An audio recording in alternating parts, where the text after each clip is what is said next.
Mais il y a des images qui prouvent, qui attestent que c'est les forces du progrès, la force du progrès plutôt qui a attaqué la résidence de l'ancien président de la République, Joseph Kabila Kabange. Qui les a envoyés? Qui les a envoyés, je dirais. Gens, les cadiotistes qui sont envoyés ici chez moi ne réussiront pas de nous éliminer parce qu'ils n'ont pas. Les gens aujourd'hui qui sont au pouvoir cherchent à tous les moyens masquer leurs incompétences sous les dos de Kabila. Ce n'est pas Kabila qui leur demande de tourner des millions.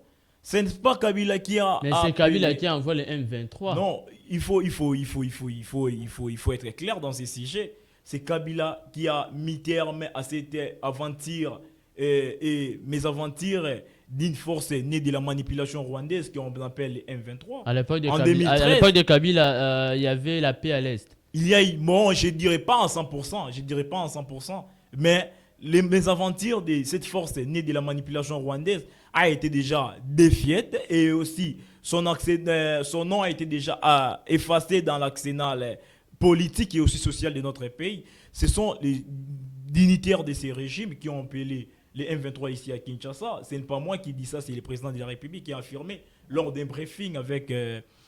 Patrick Mouyaya, qui a dit que ce n'était pas de sa faute d'appeler les M23 ici. Là, je cite M. Gilbert Kankonde, qui était à l'époque ministre de l'Intérieur, qui a fait appel aux M23. Ces gens ont passé 14 mois ici à Kinshasa, nourris sous les mamelles du trésor public que moi et toi ont contribué. Et ce sont les mêmes personnes aujourd'hui qui ont pris les armes contre notre population. Avant l'attaque de M. Kabila, on a vu le secrétaire général d'INSEC tribalico-ethnique Ah bon? avec des dérives verbales qui sont les miennes et les tiennes, disant que c'est Joseph Kabila qui finançait les M23. C'est qu'il a ses sources fiables. C'est Joseph Kabila. Bon, c'est des sources fiables, mais ça reste toujours des dérives verbales d'un secrétaire général.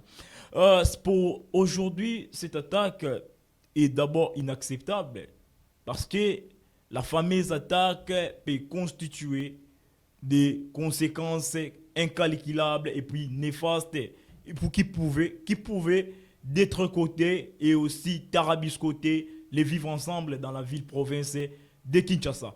Qu'on l'aime ou on l'adule, nous devons accepter que Joseph Kabila, c'est parmi les jeunes Congolais qui ont sacrifié leur vie, qui ont sacrifié leur jeunesse pour ces pays. Kabila a pris cet État dans quelle posture? Kabila a pris l'État congolais. L'État Kabila congolais également.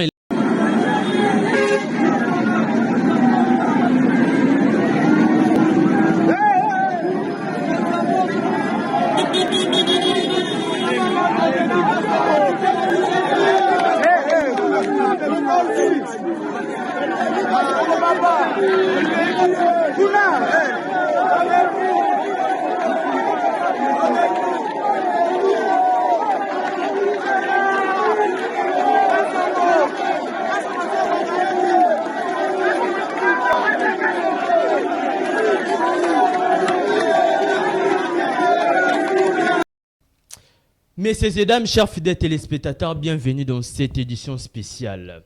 Il y a plusieurs actualités congolaises.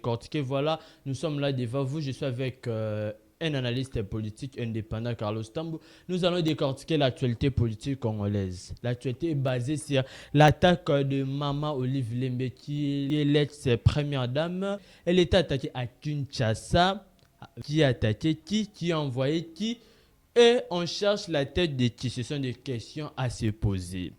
Comment est-ce que Batoubaye a attaqué pendant que les personnes autour ciblées à Zaki na résidence wana? C'est aussi une autre question. Monsieur Carlos, bonjour et bienvenue. Bonjour, cher Axel Mayambi, pour l'invitation et aussi j'en profite pour saluer tous les victimes de l'intolérance politique et aussi de la haine. Quelle intolérance?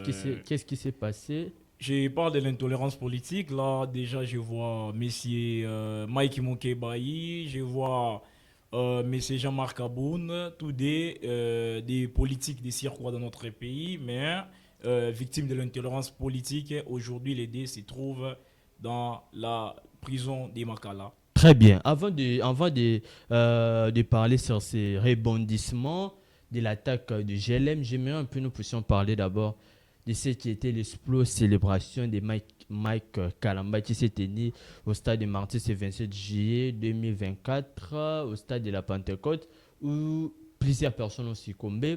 On nous donne un bilan de 9 morts. Selon vous, qui a tué qui? Madjabou, Mike Kalamba ou l'État congolais? Qui est responsable de cet acte malheureux qui s'est tenu le samedi 27 juillet? Bon, je dirais que depuis la réouverture des concerts dans les stades des Martyrs par les groupes communément appelés Wenge 4x4, où Amadi Diaby avait sponsorisé ou été l'un des producteurs, on a vu la multiplicité ou la prolifération des concerts dans les stades des Martyrs. Pour ce qui est le cas de M. Mike Kalambay ou le pasteur Mike et son producteur sous le label de Madjabou, je dirais d'abord, est-ce que c'était pas une façon de chercher à mettre au-dessus leur adversité avec le pasteur Moïse Millet, ou c'était vraiment les appropriés pour adorer Dieu? Donc c'est des questions que vous vous posez. Ouais, je me pose ces deux questions. Et aussi, si je parle vite, je dirais que c'est les missions régaliennes, les missions traditionnelles de l'État. L'État est là pour protéger et sécuriser la population. Bien sûr, l'État est là pour sécuriser la population, mais qui doit intéresser l'État dans une affaire? Est-ce que c'est l'État qui doit venir vers la personne qui doit prester ou c'est le contraire? Si je suis dans la logique de mon idée, je dirais que la faute doit être partagée entre les organisateurs et l'État. Parce que M. Mike Kalambay avait loué d'abord les stades des Martyrs avec une petite somme d'argent demandée par l'État congolais. Et puis l'État congolais était censé, pour le bien-être et pour protéger ces sujets qui sont les Congolais, d'être là avec des policiers pour protéger les Congolais et leurs biens. Mais pourtant, le ministre de la Culture nous parlait qu'on ne les avait pas intéressés. Voilà pourquoi il y avait un laisser-aller. Les policiers avec un nombre très insuffisant qui n'ont pas pu essayer à faire qu'il y ait un travail de la sécurisation. Voilà pourquoi il y a eu 9 morts, qui est une somme très très importante. Dire que on les avait pas intéressés, je peux dire que ce sont des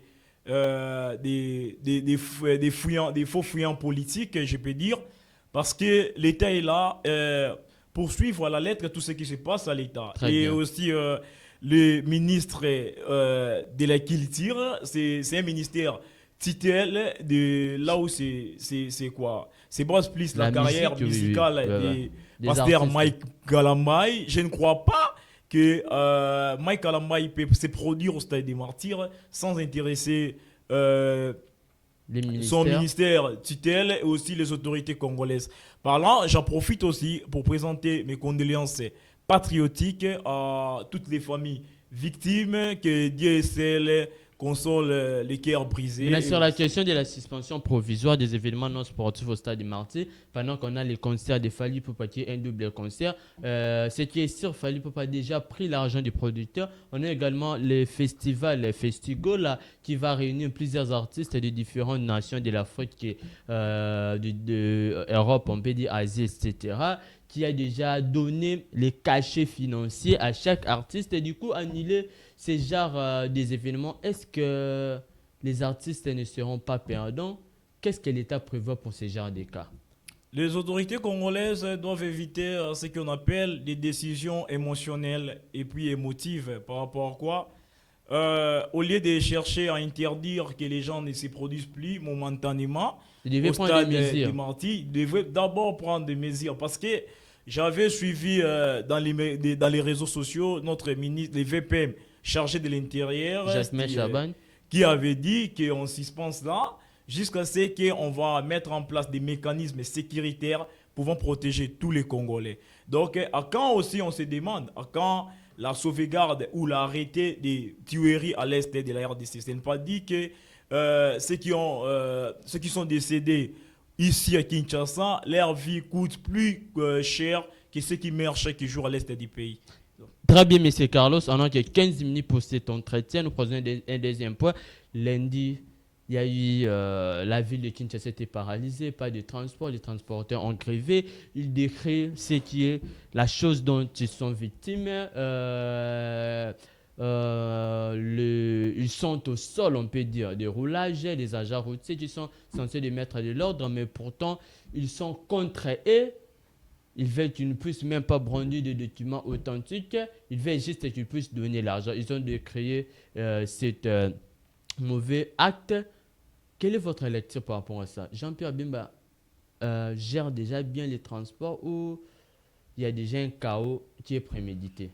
Je ne peux pas aller directement dans un débat pour citer les individus, mais je vous dirais que le peuple congolais, dans son ensemble, est tellement fatigué de la situation calamiteuse qui lui imposait ses dirigeants. En la lire où vont les choses, nous risquerons gros aux jours à venir parce que c'est le peuple, les souverains primaires, peut s'élever parce que le soulèvement populaire, c'est aussi constitutionnel.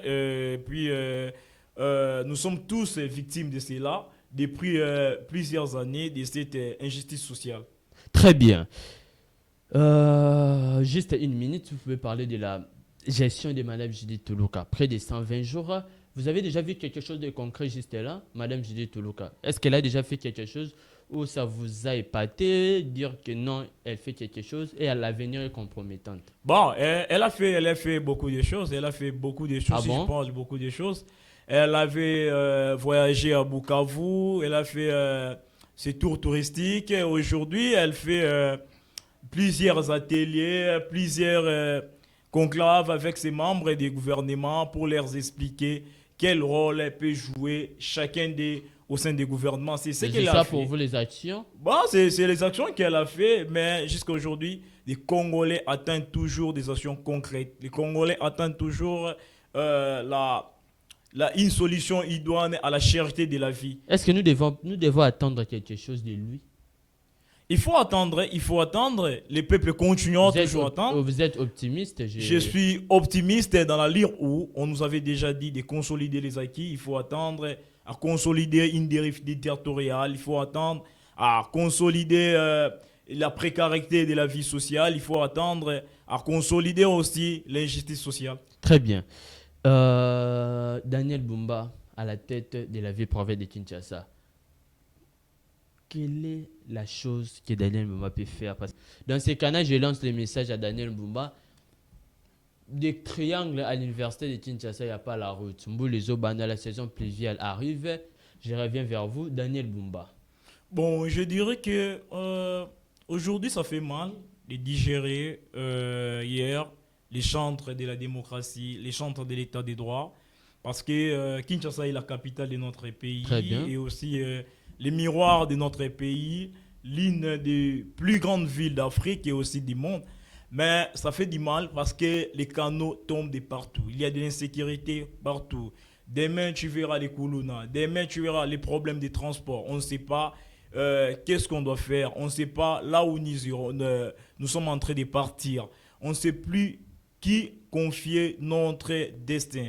Aujourd'hui, c'est Daniel Bumba avec son projet Kinshasa et Kobonga. N'est-ce pas, ces projets n'est qu'une poudre aux yeux pour masquer l'incompétence ou pour masquer, pour faire quoi? Pour vous, Daniel Bumba ne fera rien. Je ne dis pas qu'il fera rien.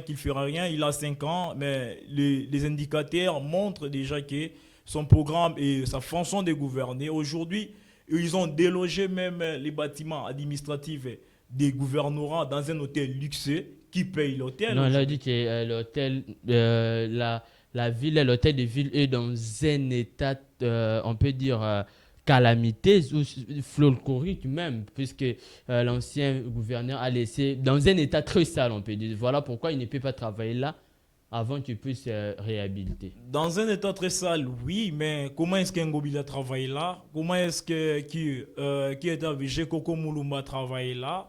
Vous voyez que ceux qui nous dirigent aujourd'hui ne sont pas souciés de la population congolaise. Parce que lorsqu'ils louent d'abord dans l'hôtel Hilton, nous savons tous que pour y passer même une nuit à l'hôtel Hilton, il faut avoir des moyens financiers conséquents. C'est l'État qui paye. Qui paye? C'est la question qu'on se demande. Qui paye? Depuis qu'il a été investi comme gouverneur et son adjoint Edi Ele, tous les deux sont là-bas. Là-bas, de notre côté, la violation en flagrante de la Constitution. La Constitution limite que le gouvernement provincial plutôt soit avec 10 ministres. Mais vous voyez qu'il y a une invention idépécienne qu'on nous invente aujourd'hui avec 10 commissaires généraux. Les commissaires généraux là, est-ce que ce n'est pas une façon de kilométrer un gouvernement pour un peu surcharger le gouvernement, surcharger plutôt les trésors publics? C'est la question qu'on se demande tous. Très bien, messieurs. Je vous rappelle que nous sommes avec M. Carlos Tam. Nous prenons un dernier point. Nous sommes pratiquement à la fin de cette émission. Attaque à GLM. Madame Mama Olive Lembe, la femme de notre président honoraire, est attaquée cet après-midi à GLM par des personnes même incarcérées en cet état par les gardes qui étaient à l'instant quand l'événement s'est produit. Selon votre analyse, qui y a envoyé on peut dire milice Wana, et puis on cherche la tête de qui? Est-ce que c'est Maman Olive qui est les cibles principales? Dans cette question, permettez-moi d'abord de commencer à saluer la famille Kabila. Depuis qu'ils ont quitté au pouvoir, il y a toujours des humiliations, il y a toujours ce qu'on appelle des provocations de tout genre venant d'un camp politique que nous ne pouvons pas citer les noms pourvu que de nous protéger et aussi de protéger notre intégrité physique parce qu'il y a toujours des intimidations. Avant l'attaque de M. Kabila, on a vu le secrétaire général d'INSEC tribalico ethnique avec des dérives verbales qui sont les miennes et les tiennes, disant que c'est Joseph Kabila qui finançait les M23. C'est qu'il a ses sources fiables. C'est Joseph Kabila. Bon, c'est des sources fiables, mais ça reste toujours des dérives verbales d'un secrétaire général. Pour aujourd'hui, cette attaque est d'abord inacceptable parce que la fameuse attaque peut constituer des conséquences incalculables et puis néfastes qui pouvaient d'être côté et aussi tarabiscoter les vivre ensemble dans la ville-province de Kinshasa. Qu'on l'aime ou on l'adule, nous devons accepter que Joseph Kabila, c'est parmi les jeunes Congolais qui ont sacrifié leur vie, qui ont sacrifié leur jeunesse pour ces pays. Kabila a pris cet État dans quelle posture? Kabila a pris l'État congolais. Kabila également, il a laissé ces pays dans un chaos, dans un état chaotique. On nous parle, plusieurs sociétés sont devenues, sociétés publiques sont devenues privées. Donc tous on dit c'est Joseph Kabila. On dit même pour que la situation actuelle qui est précaire, c'est parce que Joseph Kabila envoie les M23 nous attaquer à l'est de la République. L'argent qui devrait arranger le social du Congolais sont dépassés par les militaires pour que la situation sociale soit affectée, pour que nous puissions dire que le président ne gère pas bien, selon les propos d'un certain il y a certains compatriotes incompétents de naissance, incompétents de la jeunesse, incompétents dans leur période d'adulte, qui cherchent toujours à masquer leur incompétence sous les dos de M. Kabila et du régime Kabila. Kabila, en tant que président de la République, je ne suis pas partisan de Kabila. Là, il est impérieux que je signale. Et Kabila, en tant que président de la République, Kabila nous a doté des institutions. Si aujourd'hui, il y a eu des élections, si aujourd'hui, il y a eu une alternance pacifique au sommet de notre État, ce n'est pas Kabila, mais c'est l'institution président de la République qui a promulgué un pacte républicain dont à l'époque, c'est Kabila qui était animateur de cette institution politique. Et si aujourd'hui, on a un État, un État si fort à l'époque de Kabila, les gens aujourd'hui qui sont au pouvoir cherchent à tous les moyens masquer leurs incompétences sous les dos de Kabila. Ce n'est pas Kabila qui leur demande de tourner des millions. Ce n'est pas Kabila qui a... Mais c'est Kabila qui envoie les M23. Non, il faut être clair dans ces sujets. C'est Kabila qui a mis terme à cette aventure et mésaventures d'une force née de la manipulation rwandaise qu'on appelle les M23. À l'époque de Kabila, il y avait la paix à l'Est. Il y a eu, bon, je ne dirais pas en 100%, mais les mésaventures de cette force née de la manipulation rwandaise a été déjà défaite et aussi son nom a été déjà effacé dans l'arsenal politique et aussi sociale de notre pays. Ce sont les dignitaires de ces régimes qui ont appelé les M23 ici à Kinshasa. Ce n'est pas moi qui dis ça, c'est le président de la République qui a affirmé lors d'un briefing avec M. Patrick Mouyaya, qui a dit que ce n'était pas de sa faute d'appeler les M23 ici. Là, je cite M. Gilbert Kankonde, qui était à l'époque ministre de l'Intérieur, qui a fait appel aux M23. Ces gens ont passé 14 mois ici à Kinshasa, nourris sous les mamelles du trésor public que moi et toi ont contribué. Et ce sont les mêmes personnes aujourd'hui qui ont pris les armes contre notre population, Très bien. contre notre pays. Attaque à GLM. Qui cherche la tête de qui? Qui est le responsable de cette attaque? On nous présente la force du progrès. Aujourd'hui, la résidence de l'ancien président de la République démocratique du Congo, sénateur à vivre par droit, a été attaqué par une milice urbaine qui appartiendrait à l'IDPS appelée Force du Progrès. Ces genres d'attaques ne sont pas autorisées dans une république qui se veut démocratique. Parce que aujourd'hui, on dit toujours que tout coule, tout passe, rien ne démarre. Je suis un politologue, je te dis qu'aujourd'hui, tu peux te réveiller avec 25 gardes, demain, tu peux te réveiller avec des gardes. Parce que dans les pouvoirs, il y a toujours les dynamismes. Dans le pouvoir, il y a toujours la dynamique. Rien n'est absolu. Ceux qui sont au pouvoir aujourd'hui... Vous appelez l'IDPS à l'humilité. Bon, je ne dirais pas l'IDPS. C'est à vous de dire qui ont attaqué la résidence de l'ancien président. J'ai plutôt demandé la question. Vous devez plutôt me répondre. Qui a attaqué? Mais il y a des images qui prouvent, qui attestent que c'est les forces du progrès. La force du progrès plutôt qui a attaqué la résidence de l'ancien président de la République, Joseph Kabila Kabange.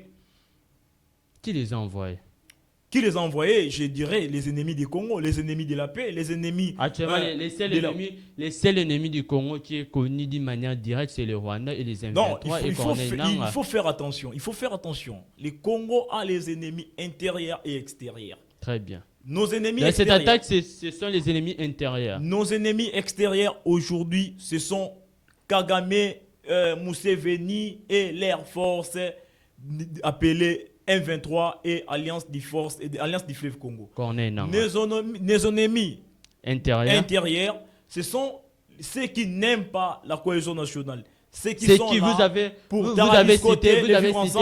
avez cité facilement les ennemis extérieurs. Comment vous avez du mal à identifier les ennemis intérieurs? Mais on sait aujourd'hui, depuis 2019, il y a eu quelques compatriotes qui ont été dopés de l'idéologie de la haine et puis de l'intolérance politique, d'un camp politique, on le sait tous.